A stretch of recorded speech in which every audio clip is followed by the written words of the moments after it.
This is the latest SILNet teleconference and webinar, IL Skills Training for Transition to the Community. And today's presentation is, of course, being brought to you by the ILNet Training and Technical Assistance Project for SILS and SILCs. ILNet is operated through a partnership among ILRU, NCIL, and April, with support provided by the Administration on Community Living at the U.S. Department of Health and Human Services. Okay, well, let's see. Before I kick it off to our presenters, I just want to walk through the objectives for today's call. Here on slide 3. So today we're going to learn how IL philosophy and SIL staff support a successful transition process by reinforcing the peer-to-peer approach, the skills and services most often needed by individuals who are transitioning out of an institution and into the community, the process for assessing an individual's training needs prior to and after the transition, and how to assist individuals to develop a personalized IL skills training plan to ensure their successful transition and integration into the community. All right, so that's today's agenda. And with us to go through this are Jane Sheely and Rebecca Payton. Thanks so much, Jane and Rebecca, for the time that you've put into developing this presentation and for being with us today. Jane is with us from the Center for People with Disabilities in Boulder, Colorado, and Rebecca is joining us from CDR, the Center for Disability Rights in Rochester, New York. Okay, and I'm going to turn it over to Jane, and go ahead to slide 4. Jane? All right. Well, welcome. So here on this slide, it says, our focus, identify, learn, or relearn independent living skills.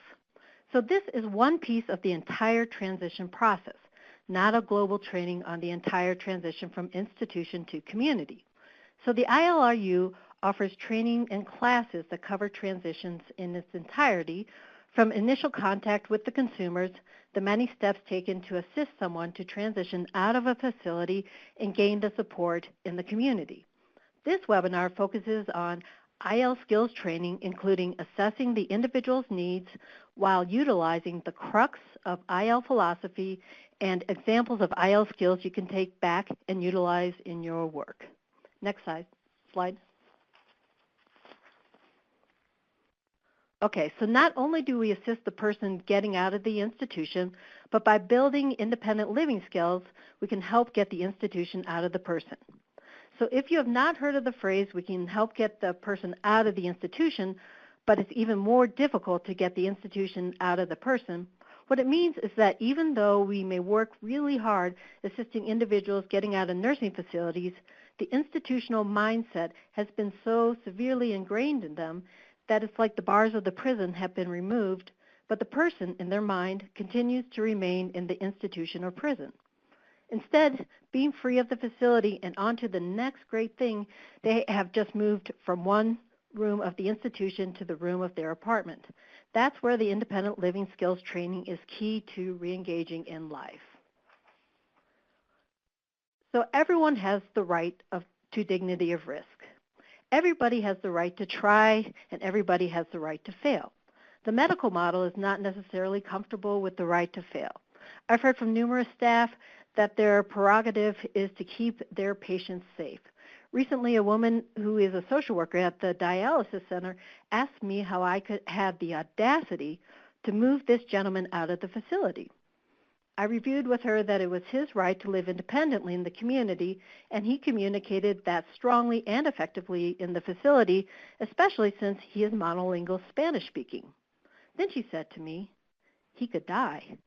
Do you want that type of responsibility? I agreed. He could die. I also said that he had told numerous home health workers and SIL staff that he would rather move back to Mexico than go back to the facility. He does understand that he would likely die en route to Mexico due to his need for continued dialysis.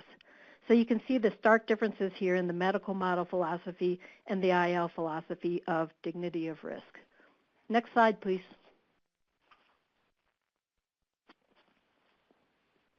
Peer-to-peer, non-hierarchical, peer-to-peer approach.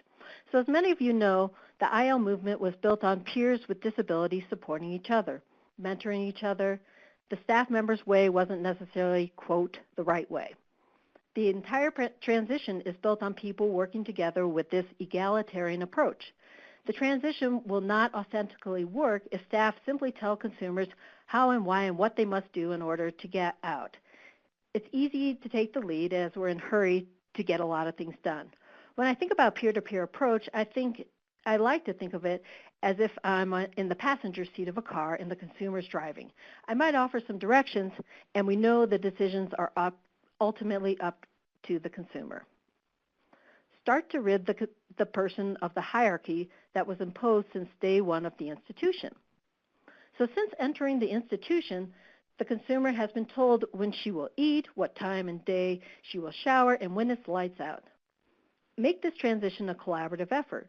From the first day, you can start working with them to start rebuilding independent living skills such as self-advocacy and problem solving by helping an individual identify what day of the week they'd like to meet and where, that you want to meet at the center or reserve a room in the facility. Easy enough, and it helps get the mind moving again.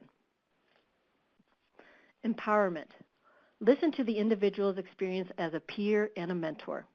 To fully allow the nursing facility to function on a manner acceptable to the institution, it inherently must disempower the individuals that live there. We are working to help these individuals break out of this system of disempowerment to empowerment. There is power to truly listening to what someone is saying. It is easy to get into the facility and start planning the 10 things that need to get completed. But slow down and listen. Listening in itself shifts the power dynamic from one up or unequal to equal, which is peer-to-peer and as a mentor, and what can be ultimately a much more successful relationship and better move back into the community. Next slide. Assessment, working together to identify IL skills needed. Identify independent living skills together for best success in the community. Skills identification is a collaborative approach. Find out what she's interested in learning. Break the skills down so they make sense too. We tend to have a lot of jargon speak that a person outside of this movement won't know. Also, it's easy for transition coordinators to have strong belief that she must absolutely learn a certain set of skills, like relearning public transportation. When you sense resistance, get curious. Maybe there's more to the picture than meets the eye. Through simple questions, you might find out that she had some previously bad experiences on public transportation when she lived in the community. Then having that information, you can help her move forward, listening, problem solving, etc. Start rebuilding skills while in facility. One gentleman I am working with wanted to get out, go for coffee, and we took a trip to a potential housing unit because, as he described, I feel like I'm moving from one planet to another. So many things we do while working in collaboration with the consumer can be considered a time of skill building. So, for example, making phone calls together to find out information on Social Security and together filling out housing applications. Remember, some of those much-needed independent living skills were not taught or were lost in the facility. Whether the individual has been in the institution for 9 months or 10 years, the amount of skills that were lost in that time period is huge. Imagine every decision in your day is made by somebody else. Unless the person is highly motivated to learn new skills in the facility, it is much easier for staff of the facility, for the person to be complacent, don't do anything, do what you are told. One gentleman I'm working with has a cell phone but doesn't know how to retrieve his messages. A basic skill that easily could have been taught by the facility, or the consumer could have asked someone in the facility to assist him. Not a lot of motivation on the institution's behalf to teach him, and he lost the confidence to ask them to show him how to retrieve the messages. That is one skill that he and I have worked on together. Next slide, please. Assessment, a non-judgmental approach. A non-judgmental approach is critical to success. A non-judgmental approach is key to building trust. We need to put aside our own expectations or stress and tune into what is going on for this person. there is usually something behind the way we all act. One woman I was working with wanted to leave the facility yesterday, or better, last week. She would get really angry with me and ask me why she had not moved back to her home yet. After acknowledging to her that I'd heard her anger and frustration in a non-judgmental way, she was then able to open up to the real issue that was going on for her, which was that she was scared the move would never happen. We were then able to start a more productive conversation from there. People who feel that disclosing information will prevent them from transitioning will not share critical information. One woman I'm working with now told me her needs for home care were minimal. Actually, her home health needs were quite high. It makes sense that she wouldn't want to share on the basis of survival. I understand she sees me as a ticket out of the institution. Her perception might be if she tells me too much, I might end the process of helping her move back into the community. The way in which she is thinking makes sense to me, especially since she was living in the facility 2 years longer than she absolutely needed to be there. To work with this fear, I reassure folks that the more information I know up front, the better. Empathy creates understanding. And then consider when consumers are assessing your needs rather than their own. The environment which they have been living is one of compliance. Showing up for meals, taking meds correctly, shower once a week at 4 p.m. Not asking oneself, what do I need? So in order to remain in compliance, which is necessary in order to survive in the institution, the person may read you as to how they feel you want them to answer the questions, or what you think is the right thing to do. Again, survival, and in their minds, a sure way to get themselves out of there. Keep putting the questions back on them. I'll often say, it's your life, you get to choose. Okay, next slide, please. Assessment, get curious. Get to know the person in a curious sense, not clinical. So here's a stark difference in description. See the individual as a person who wishes to take back the reins of her lives, or instead of the quad living in room 102. That's a pretty harsh way to say it, but in SILS we are conscious of the individual utilizing people-first language, which inherently communicates respect. Questions to ask? Questions to ask that are curious in nature. What were your interests before entering the facility? In fact, just last week, I asked a gentleman this question. I then found out he was married, has a daughter, was in the military, and is deeply spiritual. What hobbies, activities have you kept up while in the facility? Finding out what they've kept up while in the institution will give you a starting place as well. I'm working with a woman who attends weekly Bible classes at her church. That information in itself gives me a clear idea of her ability to problem solve, organize, and physically get herself from one place to the next. What are your passions, your dreams? We can help revitalize those passions and dreams through our conversations. Though these dreams may feel to the individual as long past, who knows? Through our conversations, passions and dreams can reemerge. Next slide, please. Okay, assessment, questions to ask. If the person had a disability prior to entering the facility, did she or he enter the facility not knowing important independent living skills? If so, it may be important as a transition facilitator to teach these essential skills or to support the person in finding the right resources. First of all, find out why the person ended up in the facility. Was it due to an inability to keep home care providers, unable to pay the rent, and ended up homeless, which worsened their disability, not having the strong self-advocacy skills to let others know they need more medical attention, giving up on their support network? All of this information is helpful to figure out what will be the most quintessential skills to teach. Next slide, please. Next slide, assessment, questions to ask continued. Now we're going to look at assessment from a different perspective. Did the person go into the facility because of acquiring a disability? If the individual did not have experience living in the community with a disability, peer support and modeling are critical to a successful transition back into the community.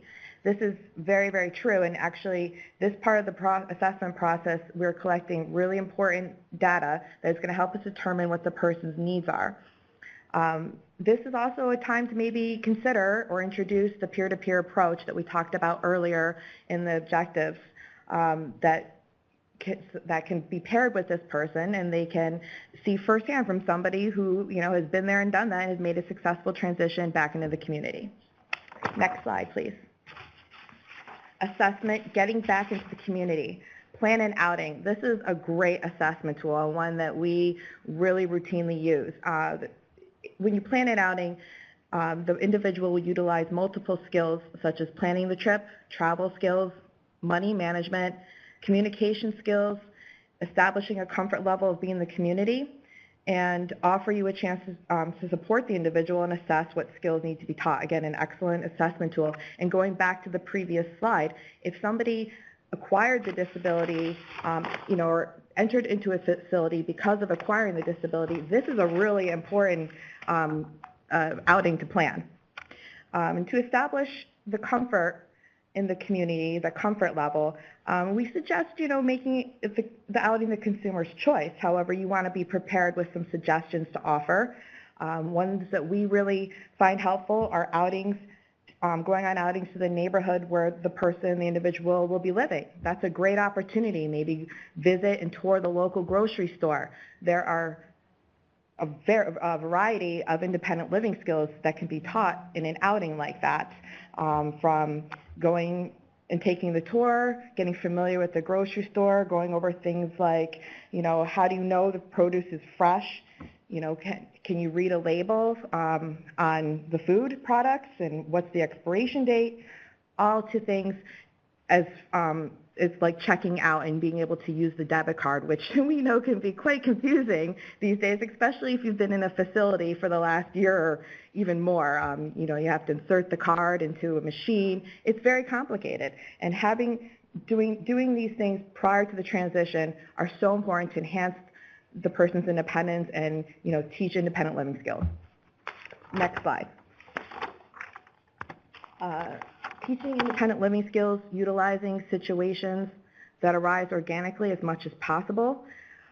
Further on into the presentation, you'll see that there's a very extensive list of examples of independent living skills that we found helpful. You can take that list and create a checklist and use it with the individual you're working with, and have a discussion about where they feel their strengths are and where they feel their weaknesses are. It's always good to know and hear from the person what they assess their skills at, and help them prioritize. You want to use open-ended questions like, okay, well, now that we've prioritized these, what do you want to start, what do you want to work on first?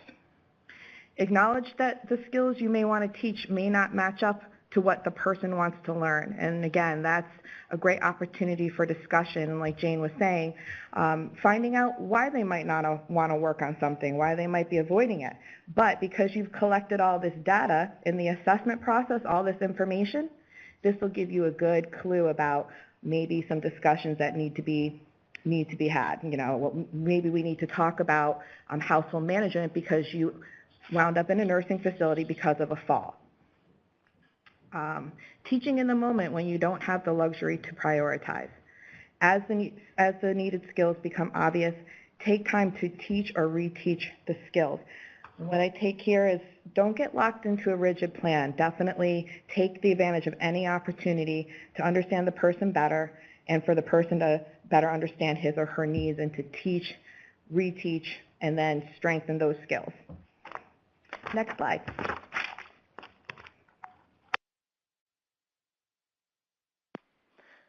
Use what services your center is already offering. So IL skill classes.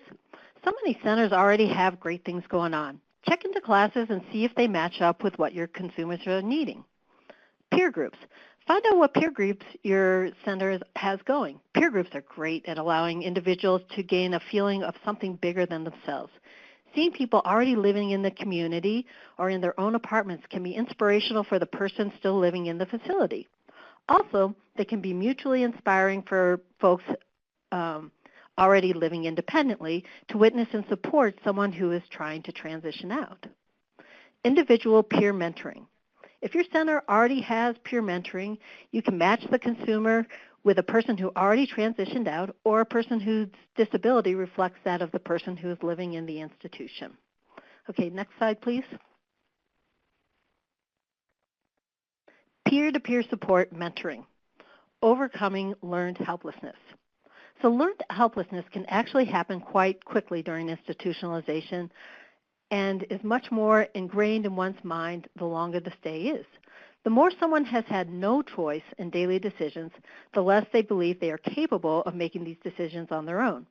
In order to embrace the dignity of risk or the right to fail at something, the individual must start to experience his or her capability in making decisions. Empathy. In my experience, there is a great feeling of indifference and isolation in facilities I have visited and worked with folks. We get to be the new face that can engage with individuals. We get to say what happens to you matters. Empathize with frustrations of being stuck in the facility, that they missed getting their shower of the week because something else got changed or scheduled. We can model being enraged and then setting forth the energy to change things together. Excellent listening skills. We need to lose the angst of how much paperwork needs to get completed or following to the exact T exactly why we visited the person that day. Slow down and listen to what they have to say. Remember, to be truly listened to is a gift. Problem solving together. We've saved the most important for last here. At every instance, problem solved together.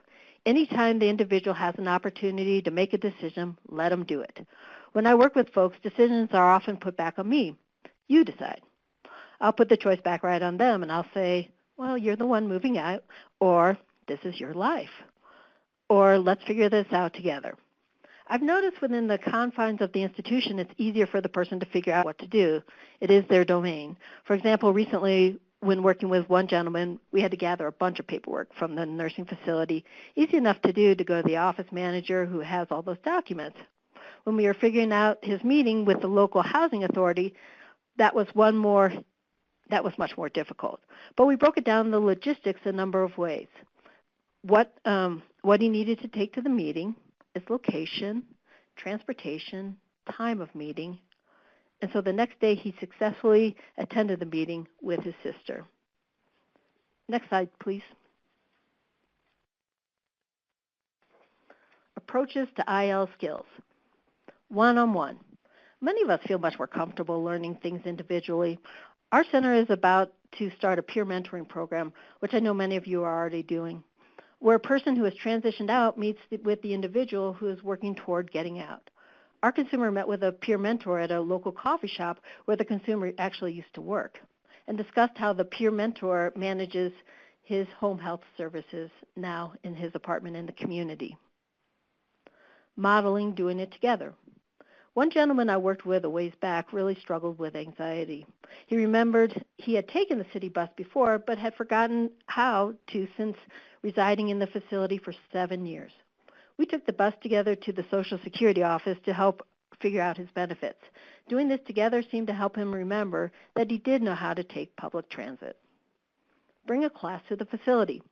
A peer group I had a number of years ago visited a gentleman in the facility, mutually beneficial. He was in charge of the facility, getting the room for us to meet. It was eye-opening for folks who were part of the peer group to visit the facility, and we had some great conversations about their experiences as well.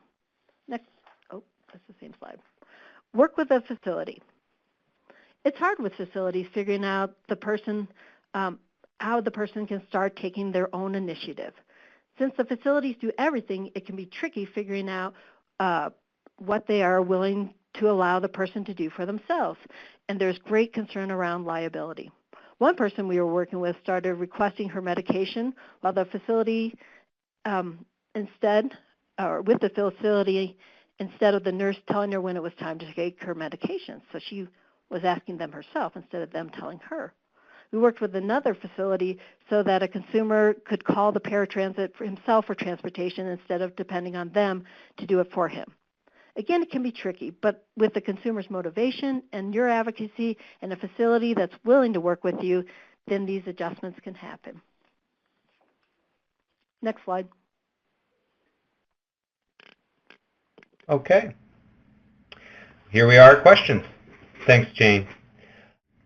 All right, first question comes from Alexa, and Alexa is wondering, she says, I'm working with a woman who responds to questions about her hobbies and interests with, I don't like any of the activities here. Do you all have any thoughts on how I might encourage her to think about what she might like to do or might like to learn? Jane or Rebecca, do you all have any suggestions for Alexa? Yes, Alexa, that's a great question, and I probably wouldn't like many of the activities at the facility either. So that's maybe where you could introduce or suggest the idea of a series of outings to maybe the local Center for Independent Living.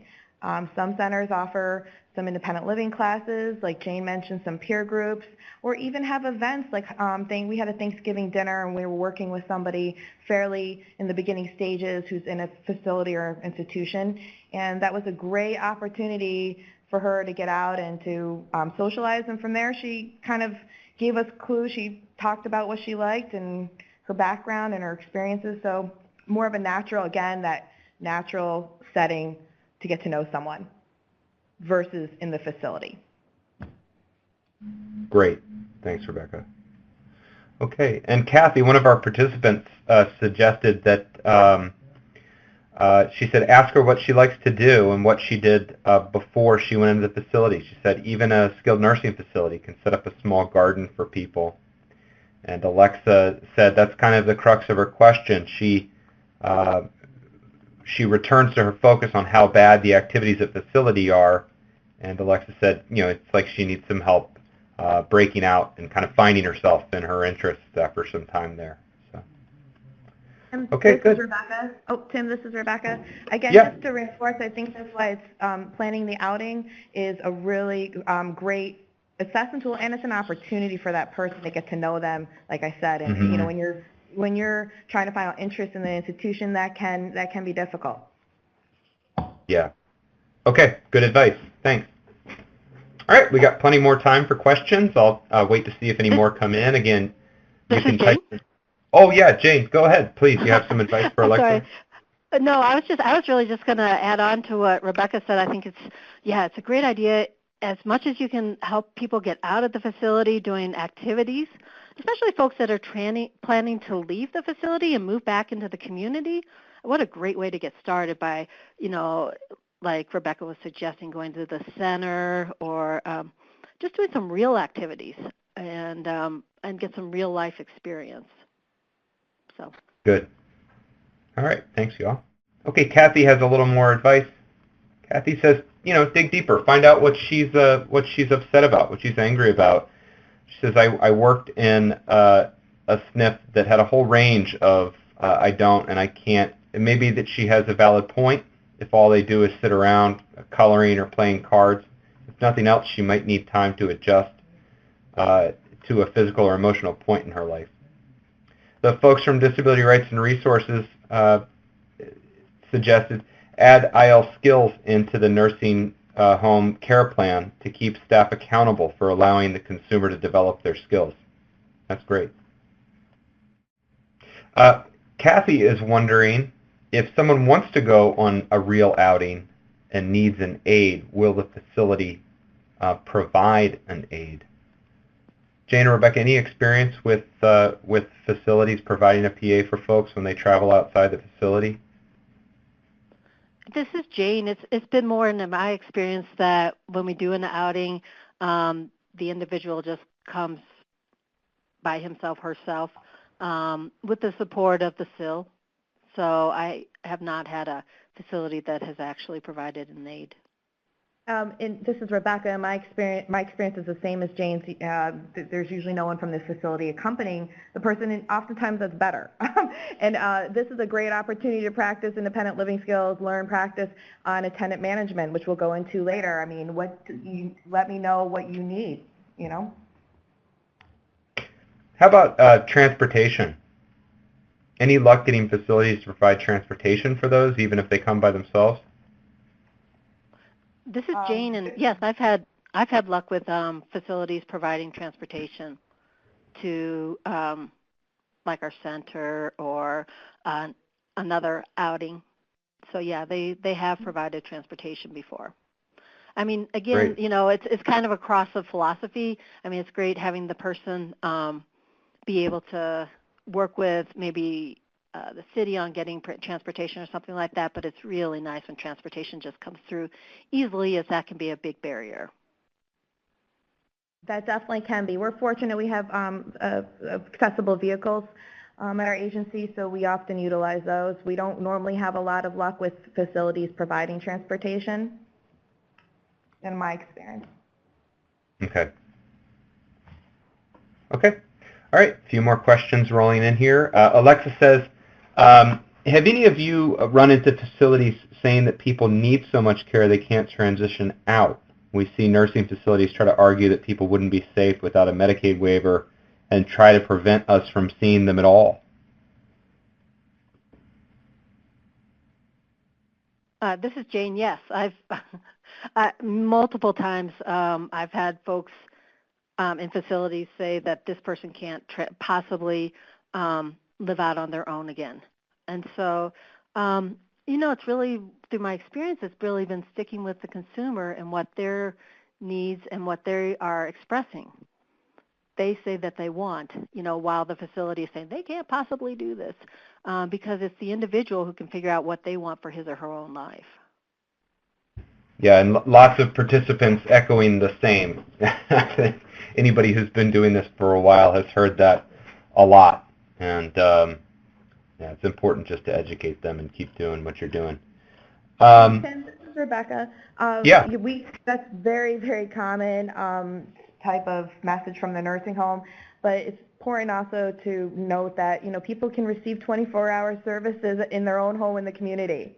So that is, you know, very much fictional from the Absolutely. nursing home.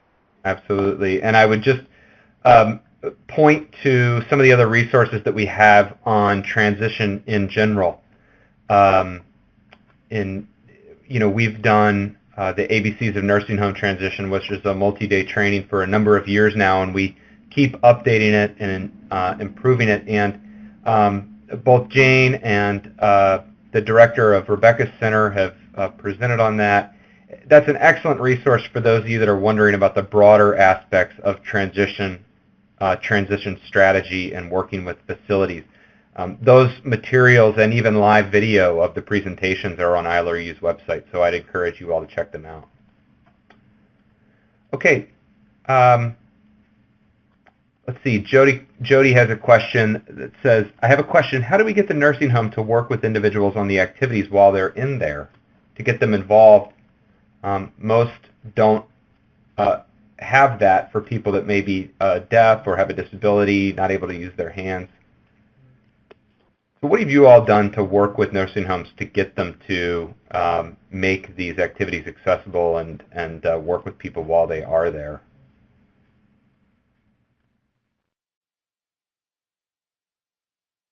Well, this is Jane. I think that, you know, having folks, as far as participation in activities there, it's not drawing to my mind a particular example, but I think that would be a great opportunity to work on self-advocacy skills with the consumer at that point.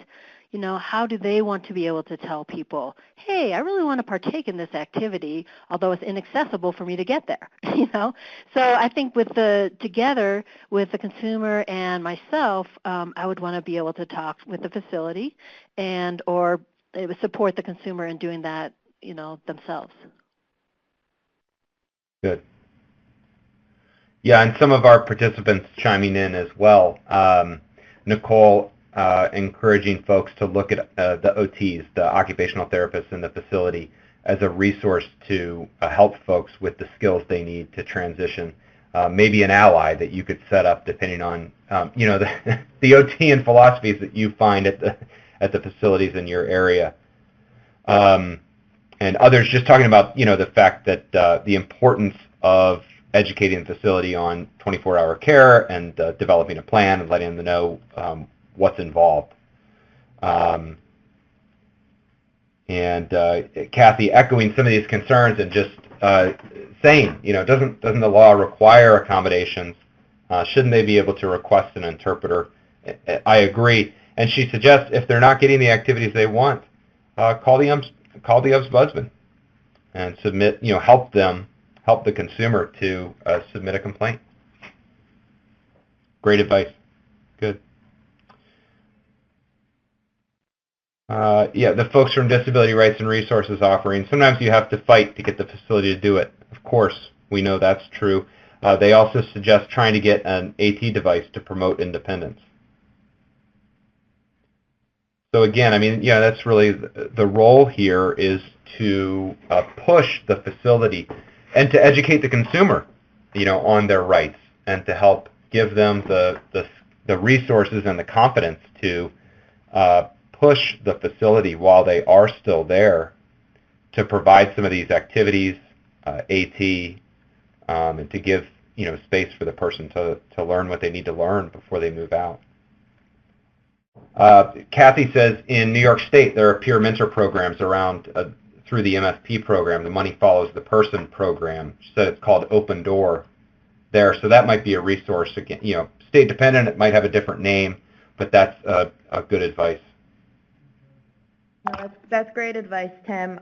We have an Open Doors Transition Center at our center, and we definitely utilize our peers for just this, this reason. They're very great in working with people who are in nursing homes and alleviating a lot of those, concerns about transitioning, because the nursing home has given them very different information that might not be true. Yeah. Good. Thanks, Rebecca. You can also create your own group, a cadre of trained peers as well. I mean, without even this type of a program. So, yeah. Just want to throw that out there. Good. And the folks from Disability Rights and Resources offering that sometimes you can even get the facility to take some of the costs out of the activity budget. So you might even be able to recoup or cover some of your costs with the activity budget from the facility. So really good advice from you all and some of the folks that have been there before. Hey, I'm gonna go ahead and click to slide 18 and turn it back to Rebecca. All right, this is the second part of our presentation, and slides 18 and 19 include skills that we found important for the successful transition of individuals from a facility to an independent living situation. In our experience, though, I just wanted to share some of our experience. The skills on these two slides that deal with relationships and interactions with others, tenant management, self-advocacy, interpersonal skills, building or rebuilding, we found those to be the most difficult skills to develop. And the ramifications are real if people don't learn those skills. So if you don't know how to manage your tenant services, self-advocate, or interact with others, whether it's the landlord, the doctor, a neighbor, or other people who are key to the transition, the person may very well wind up or be at risk of winding up back in the institution. So all of these life skills on these two slides, slides 18 and 19, are important, but we have definitely found in our experience some are critical.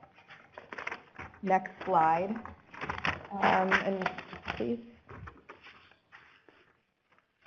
And then again, attendant management at the top of slide 19, we found to be a critical skill to learn. Next slide. Okay, self-advocacy. Put a voice to one's need. One way of talking about self-advocacy is putting a voice to one's need. The facility inherently places emphasis on the survival of the institution as a whole over the importance of each person. One woman told me she pushed her call light and waited over 3 hours to get assistance going to the bathroom. A number of folks I've worked with fear repercussions for stating their own needs. One woman I worked with last summer was taunted for hours by the staff because she requested a couple extra pillows. And these things do happen, and what we can do is to follow through on requests that consumers have of us if we are able, just to show them that somebody out there is listening. Also, assisting in teaching self-advocacy skill techniques to the individual both inside and outside the facility is key. Keep asking, what do you need here? So few times living in an institution are individuals asked what they truly need. Help consumers to start identifying what their needs are. With 2 folks I'm working with now, when I ask them what they need, often I get nothing. It's when I start getting specific on the tasks we need to accomplish that they get more specific with their needs, especially when we assign what tasks I will do and what tasks they will do. It's at that point we can break down the tasks they need to do that will make it easier to accomplish from start to finish. Help people to check back into the fact that, yes, they do have needs that are very important. And on a side note, when they don't follow through, when consumers don't follow through with tasks, don't take it personally. Find out what's going on for them. There's usually something more going on than meets the eye. Let's see. Identify medical needs, housing, and benefits. So, identify medical needs. Unknown problems may arise. At one facility, they were giving one gentleman too many laxatives, so he was going to have someone come to his new apartment to change him in the middle of the night. Instead, he took the initiative to let nursing staff know that he was getting too many laxatives and they needed to lessen the amount. He is now on a regular schedule and won't need to have anybody change him in the middle of the night, which is key to him moving back into the facility, out of the facility and back into the community. Self-advocacy and housing. By letting you know precisely what his housing needs are, such as accessibility needs, which city he prefers to live in, he's beginning to embrace his voice. And benefits. Pretty much everyone I've ever talked to is angry about that facility is getting all of their check and is happy to tell the facility that they will need to get their final check given to them directly upon departing the facility. So these are great ways for the folks to just start utilizing their self-advocacy skills again. And then, identify durable medical equipment, assistive technology, and accessibility needs in the community. Identifying all of the above allows the individual to state their needs, what will help them live successfully in the community. I've experienced nursing facility staff talking to other consumers, stating that what they believe the consumer needs. For example, this past summer, nursing facility staff was saying a consumer did not need a Hoyer and could use assisted stand. The consumer corrected the staff by letting them know he actually needed a Hoyer, which by the way was the case. Self-advocacy, support the individual in health education. I found that even though it's a skilled facility where people's health is supposed to be number one, that's not always the case. Moving around and getting healthy is not promoted. This is an example of a work in progress, but one gentleman we are working with, his hands and feet were notably swollen. The institution was not taking the initiative to get this checked out. Finally, through the consumer advocating for himself, along with the center's advocacy, he is going to see a specialist to see what is going on. Next slide, please.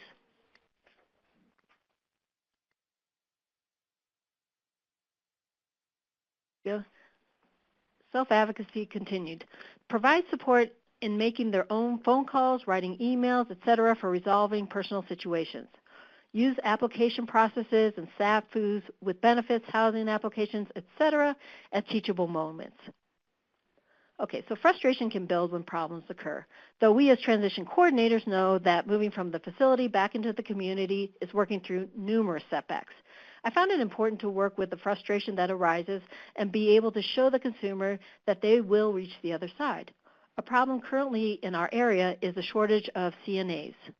One gentleman I'm working with had secured wheelchair accessible housing. However, his home health agency fell through and he had to give up this apartment.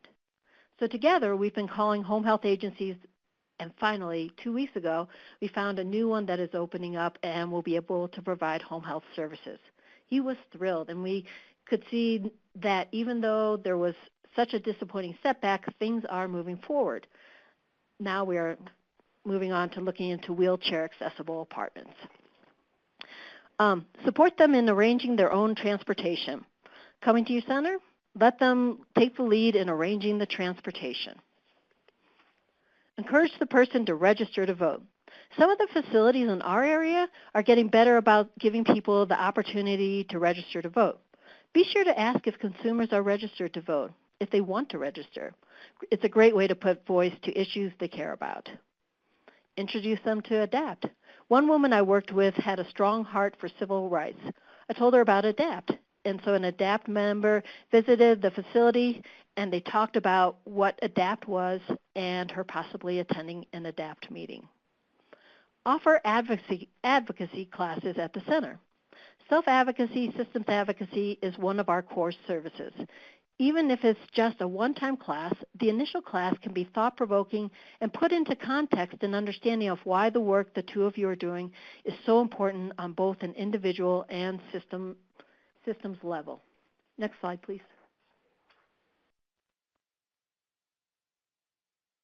Mobility travel training. Travel together or meet in the community. Get out, get out, get out as much as possible. If they're learning or relearning public transit, encourage them to do so, and if need be, travel with them. I met a consumer at a Starbucks a couple weeks ago. He took paratransit and he enjoyed his coffee and me my tea. So another consumer I met at his apartment complex.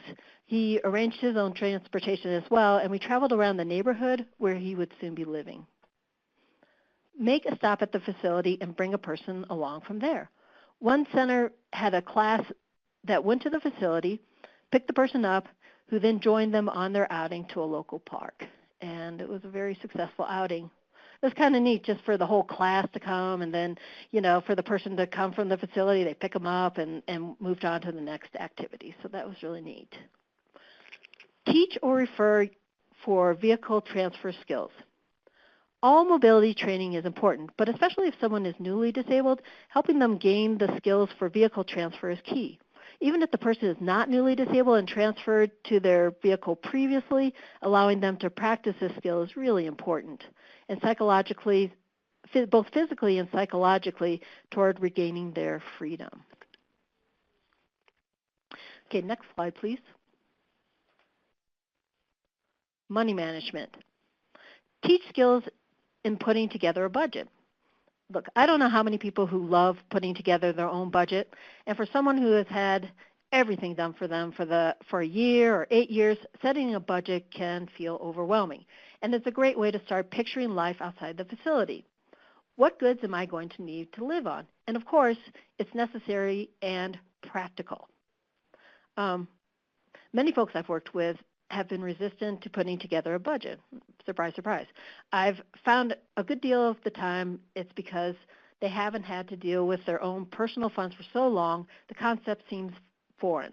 So assisting them to move beyond the fear of not knowing and simply regain the concept of money coming in through like their SSDI check and money going out for their bills can go far when helping them move back to their lives of independence.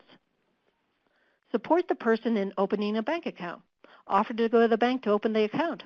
Or it's a great time for a trustworthy family member or friend to do that as well. Teach skills in online banking, auto-pay, and more. I just say auto-pay can be so helpful, especially for someone who is coming out of a facility and feeling overwhelmed. Next slide. Socialization. Offer a peer group for individuals wanting to transition out and for those who have left facilities. If you are able, offering a peer support group for those who want to get out and those who have gotten out can be vital in transition. A group like this can be true peer support, whereby somebody who has gone through a similar experience offering support to another who's now going through that experience. It's the crux of independent living. Invite facility residents to center for home-cooked meal. Can you imagine an actual home-cooked meal after eating the food at the facility for so long? I know a number of centers who offer that, and besides the great food, the chance for this consumer to be around and interact with people outside the facility is really nice. Hold classes and parties at your center. Again, any chance to get the person out of isolation and stagnation that is their daily life at the facility. So be around people who are living lives outside the institution allows them to experience what possibilities exist beyond the walls of the nursing home. match up with individual peer mentors, someone who transitioned out or has a similar disability. I have seen the curiosity and interest of consumers when meeting someone who got out. How did they do it? How did they make it on their own? Also, when a person living in the community joins me at the facility who uses a wheelchair, and my consumer who's in the facility also uses a wheelchair, I felt much more of a sense of camaraderie than I can simply offer as a person who does not use a wheelchair. Seek out churches, old friends, or community classes. Talking about what churches they may have attended or old friends is something you'll likely touch on in earlier conversations. Now it's time to see, do they want to visit the church before leaving the facility? A woman I'm working with now, after some discussion, decided to rejoin her church and now goes to Bible study class. She told me how close she feels with a couple people in that class, and they serve as a main part of her personal support. Share volunteer opportunities. Again, another opportunity to get the person out and about and focus on rebuilding skills and confidence. Once moved, support person in meeting their neighbors. Help them meet some of their neighbors. It's helpful to have more trustworthy people to check in and see how the person is doing if they aren't well, or basically to order pizza with when they're feeling better. Next slide, please.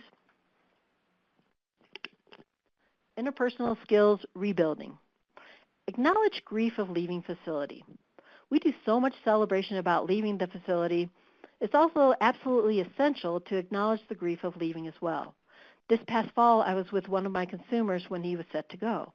As a monolingual Spanish-speaking man, his isolation was even greater in the facility where English is the main language spoken. But as we got ready to leave, his eyes teared up and he cried as he hugged many people, including the nurses, goodbye. It's our responsibility to understand that the community of a nursing facility is not necessarily a chosen community for the consumers. It is the one they have and that they had. So ask folks how they feel about losing their nursing home community. Talk about specific people who were special, who they would like to go back and visit. It doesn't have to be an all or nothing. My guess is that folks have had to check out of their feelings quite a bit while in the facility. Checking back in helps to handle their grief on a more authentic level.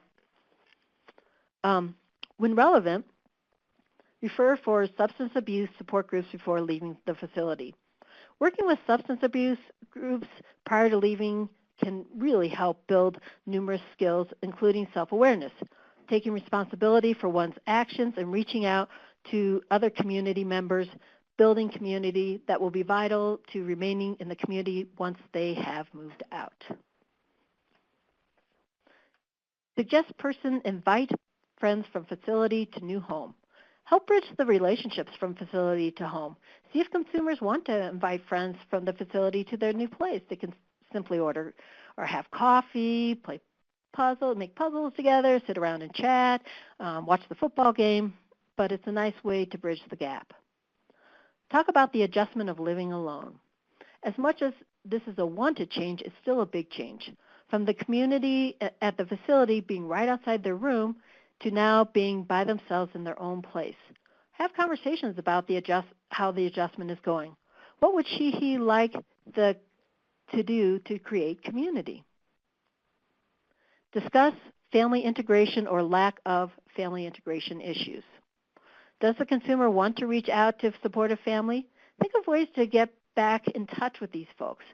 I might ask a consumer, do you want to invite your brother to the upcoming planning meeting we're having? And it appears that a relationship was positive, but they're not in touch. Problem solve ways that they can reconnect.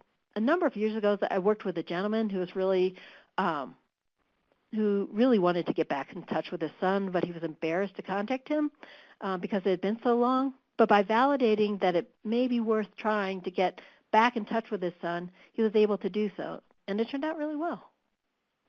Next slide, please. Attendant management. As we mentioned previously, this is a critical independent living skill and really could increase the probability of the person being able to live independently in the community. Offer the person a real-life opportunity to learn and take control of attendant management before the transition. Before is really key here, but I want to expand on that, and that this is really done before, during, and after the transition. You really never stop teaching these skills in our experience. Some of the ways that you could do this is just like we mentioned earlier on an outing, and maybe it's good that the person is not accompanied by somebody from the nursing facility, so you can almost act as their attendant, and you can help them to start thinking out loud and being comfortable and describing their needs and giving instruction on their care needs. One of the other approaches that we found really helpful is, again, introducing the peer-to-peer approach here, the peer mentoring, where you arrange an outing, or you arrange an interaction where somebody can be paired with a peer and see who has an attendant as well, and see how they are effectively managing their attendant services. Nothing, again, more powerful and kind of insightful as being able to see somebody else who's managed that. Offer skill building in how to communicate needs in a way that's respectful to self and caregivers, setting appropriate boundaries, and identifying or knowing the difference between assertiveness versus aggression. These are all very interrelated. I view all these three skills as interrelated, and dealing with all of them at once.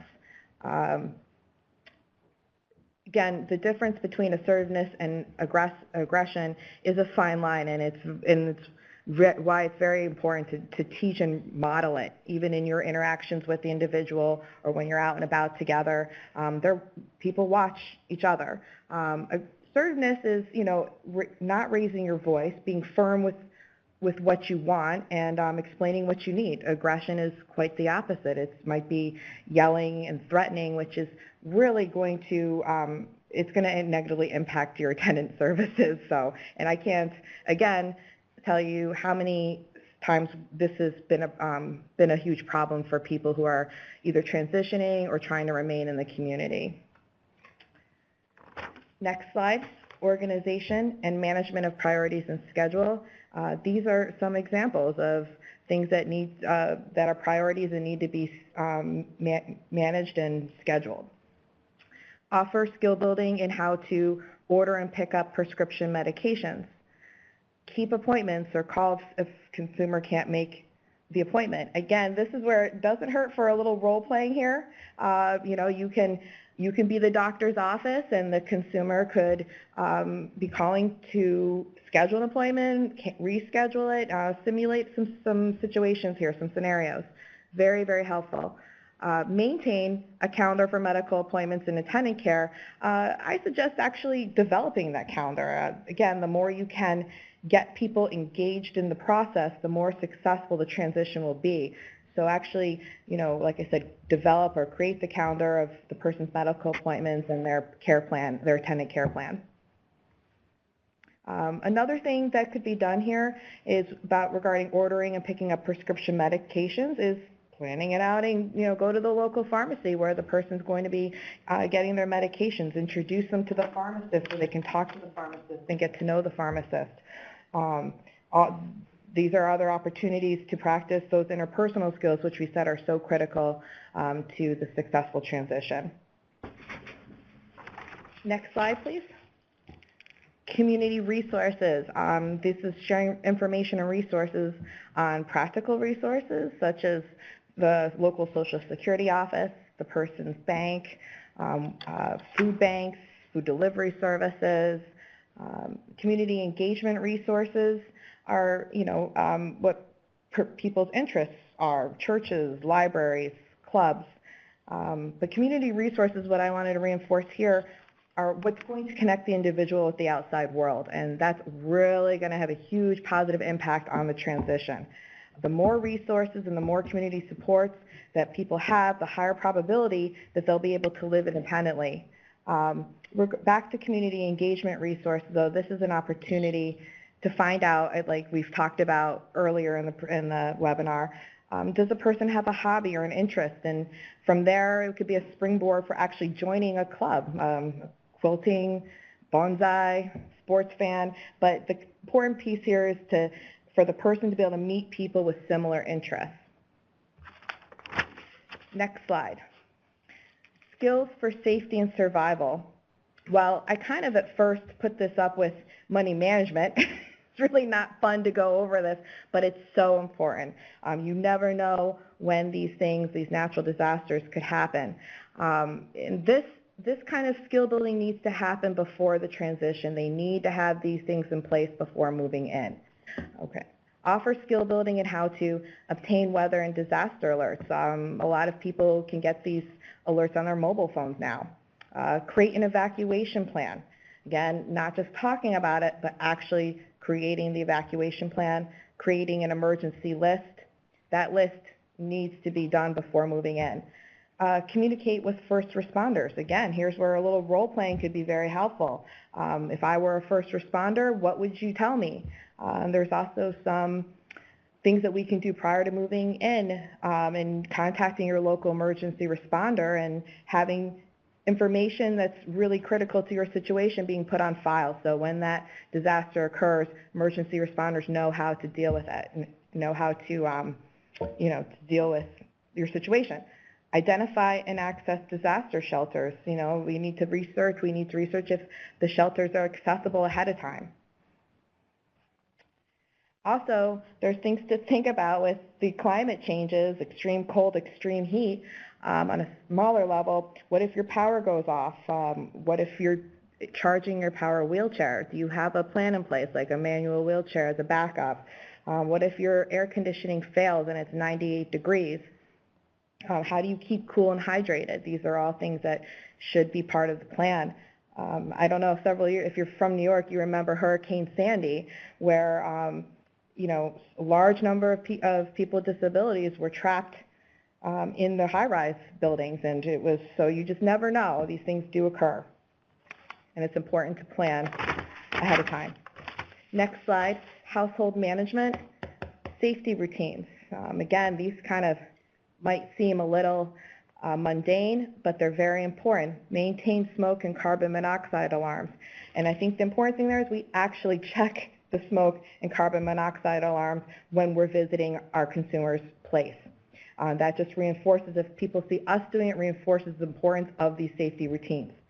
Keep a fire extinguisher easily accessible. Store knives in a block or sheaths. Keep clutter to a minimum. I really want to reinforce this one, because going back to the assessment part of the process, this could have been the reason that might have been shared with you why somebody had to enter a facility. So not keeping clutter to a minimum increases the risk of tripping. We know falls are a big reason for people going into nursing homes. Also, practical reasons such as how are emergency responders going to get in.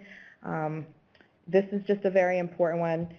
Too many of our consumers we have seen put themselves at risk because they didn't keep clutter to a minimum. Unplug appliances that are not in use. Turn on burners only after pots or pans are in place, etc. Secure online banking and other cyber accounts. This could be a really good skill to learn. There's times when somebody might have to give an attendant their debit card with their PIN to run errands. Being able or knowing how to check your bank account online or even through the telephone system can, to make sure that all transactions are accounted for, can really identify problems early.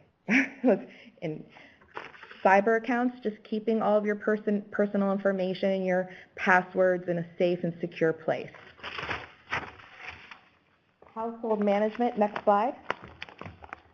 Offer skill building in how to cook and organize a kitchen, organize the pantry and the refrigerator, store food properly in containers or plastic wraps, clean vegetables, fruits, fish, and meat before eating or cooking. I think this is an important one, and always, we're not just teaching how to do these things, these skills, but also explaining why. Why is it important to clean your vegetables, fruits, and fish before eating? You don't want to get sick from spoiled food. How to find and follow recipes. How to use the stove, oven, microwave, or similar appliances to prepare food. I find this one to be a very, very important one. This is a safety issue, and somebody has a gas stove, do they know how to safely use it? Not putting tinfoil in the microwave, things like that. And it also can increase efficiency in one's household, taking advantage of all the appliances you have. Doing laundry, that's planning accordingly, making sure you have clean laundry for the week. And if you have a laundry facility in your building and you don't have it in your unit, making sure you're saving your quarters or putting money on your laundry card. Next slide, please. Household management continued. Get rid of trash. Where do the garbage and recycling go? This I find to be one of the two most important ones in my experience on this slide. This is a quality of life thing. No one wants smelly garbage, piling up in their house, and again, this could contribute to the clutter issue that we talked about. It could attract insects. You need to know how to separate your garbage and your recycling.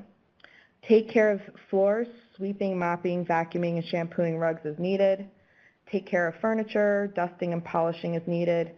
And then clean the bathroom, scrubbing bathtub or shower stall, disinfecting toilet bowl, cleaning sink and counter space. This is a health and safety issue, and it's really important. So it's really important to go over what kind of supplies are you going to need to make sure you have a health and safe environment here. Manage general tasks, organizing and storing household goods and cleaning supplies. These are some important skills for people to learn so that they can enjoy their home, especially, and again, emphasis on their home. If you've been in a nursing home for years, you deserve to be in a safe, clean, and healthy environment, an enjoyable environment. Next slide. Starting anew. Not only assisting the person to get out of the institution, but also getting the institution out of the person. I think this phrase is pinnacle in this work. The more we create opportunities for consumers to learn or relearn the independent living skills that we discussed today, the better chance they will have not only to succeed in life, in the community, but to live a more engaging, authentic life in the community. Next slide. What if? So how do I do this if our center is not doing a lot of transitions? I'm thinking that since the implementation of the 5th core service that most centers are transitioning folks out of institutions. However, if centers are not quite at that place where they're transitioning folks out, here are some ideas. Develop a peer support group and invite people from the institutional facility.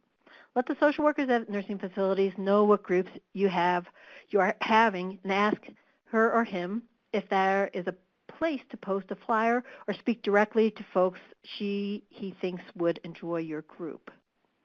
Ask facility social workers for referrals to your IL Skills program. This is a great way to make the connection and have folks start working on their independent living skills.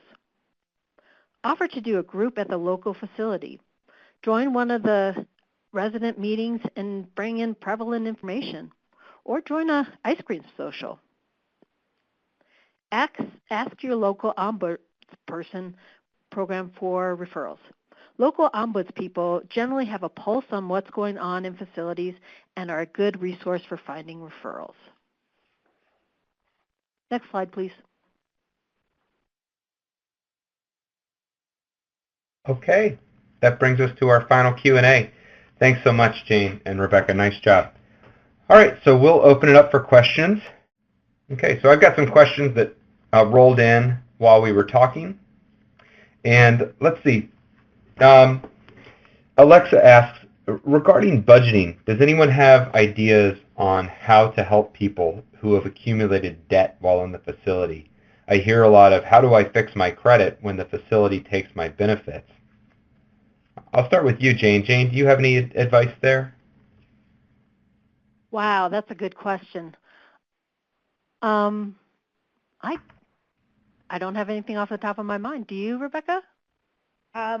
Actually, I mean, it gets so they're still in the facility is part of the question, right? And what they can do to repair their credit while they're in the facility. That's very difficult because as the person with the question said that most of their money is going to the nursing home. That's something that though you can talk about and create a budget for when the person is out of the nursing home, and try to include some money every month to pay towards those debts that are looming, those looming debts. Yeah. Okay. Good. The folks from Disability Rights and Resources offered that they use a budget calendar. It's a great resource they have through I assume that's Alabama Extension, which is a resource in their state. They say it gives them the opportunity to ask about payday loans, title loans, and other traps that people can get into. I know that the folks at the Consumer Financial Protection Bureau, CFPB, it's a relatively new independent federal agency, and they have been developing a product called Your Money, Your Goals, and they're actually just now tailoring one specifically for people with disabilities. And it talks about a lot of this, why you might want a bank account, how to avoid predatory practices, and other types of financial crimes and financial abuse. So that's something, be on the lookout for that. We're helping them to get the word out to CILs and people with disabilities, so that might be a good resource as well. Okay, let's see. Kathy offers that she tries to give her consumers an idea of the things they might need in an emergency. She's even given out go bags for folks regarding being ready for emergencies once you're in your own home. And the folks at DRR Alabaster said, consider checking with your State Department of Health. For our center, we were provided with emergency prep kits that we gave to our consumers and other individuals.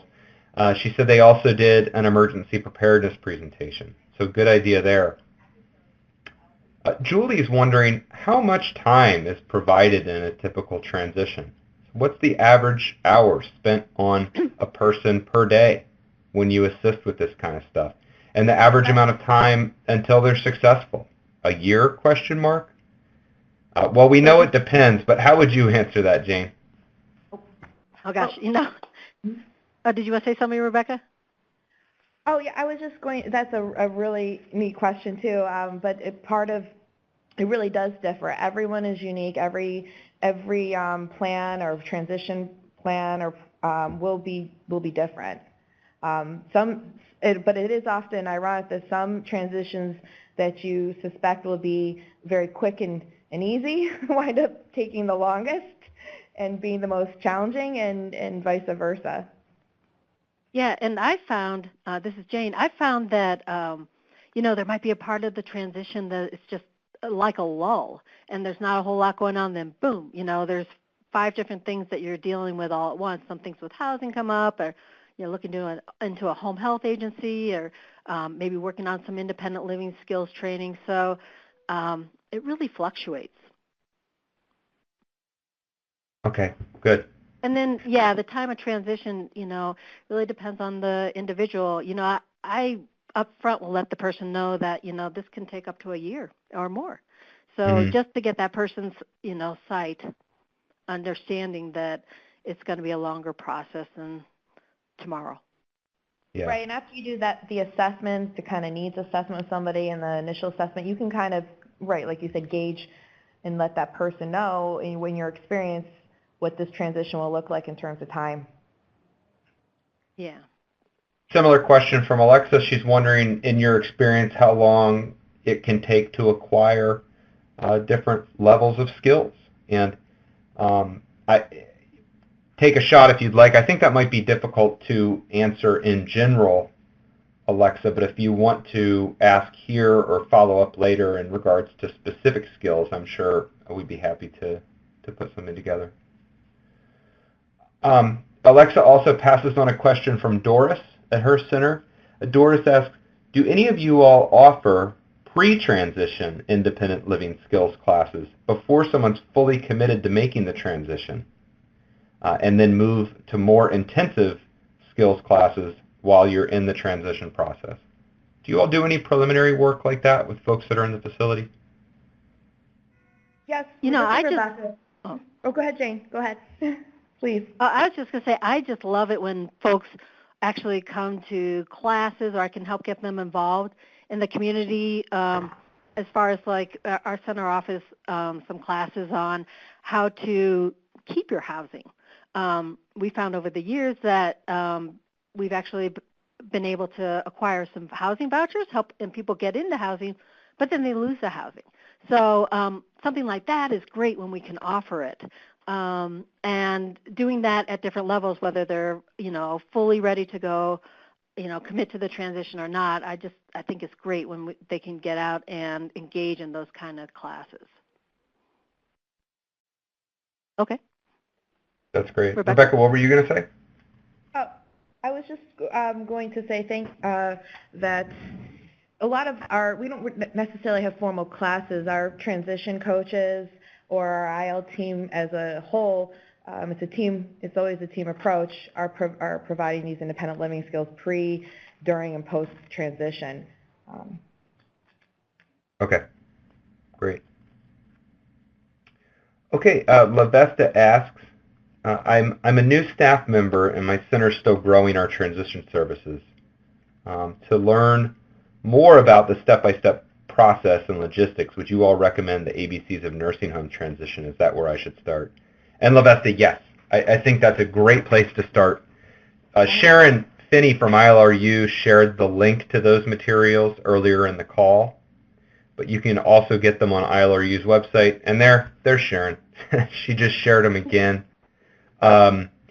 Start there and let us know how else we can help. As the ILNet, the folks from ILRU and Nickel and April, we don't just organize these kind of concrete trainings, we also do a lot of TA work. So check out the materials and let us know what else you might need or what other questions you might have. But like I said, you've got the PowerPoints, you've got worksheets, schedules, you've got live videos of the presentations with tons of real-world stories. So, yeah, check that out and let us know what else we can do.